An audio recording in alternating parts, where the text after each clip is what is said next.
neefkiina ma dayninoo ma hadhin yacnii labadii dhandhanna ma gaadhin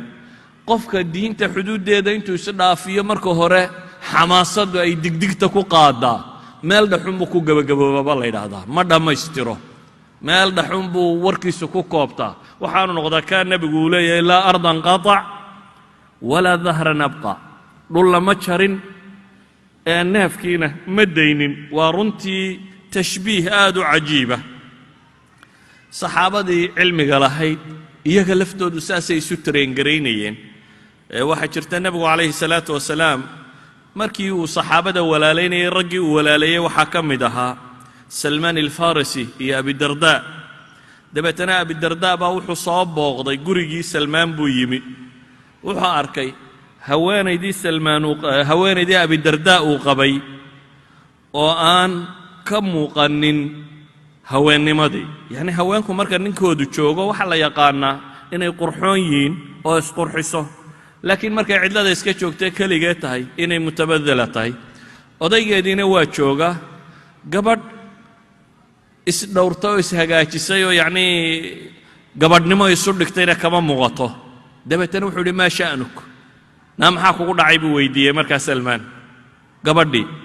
waxay tidhi akhuuka abudardaa laysa lahu xaajatun fi dunya waxay tidhi salmaanow walaalka abudardaa dee adduun ma rabo adduunyada baahi uma qabo dabeetana abudardaa baa yimi abudardaa baa walaalkii baa ileen u yimi raashin sameeyey markaasuu intuu raashinkii soo dhigay buu yidhi salmaanow cun anigu waan soomanahaye waana sooman yihi islaantiina cidlay fadhidaa gurigiina waa la joogaa salmaan wuxuu yidhi cuni maayo haddaanad ila cunaynin soonka sunnaha waa la jebin karaa waa la iska cuni karaa cunnada haddaanad ila cunin buu yidhi cuni maayo wuu la cuna markii uu la cunay ayuu habeenkii reerka u hoyday salmaan habeenkiiba markii in yar la jiifee la seexdayba abudardaa baa salaadiis u taagay salmaan baa intuu marada ku dhigay yidhi waar seexo waa seexday cabbaar buu haddana soo booday waa ku dhigay war seexa buu ku yidhi dabeetana wuu seexday markii habeenka intiisii badnayd ay tagtay ee wakhtigii dambe ay ahayd ayuu yidhi kac haddaba iminkoo tuko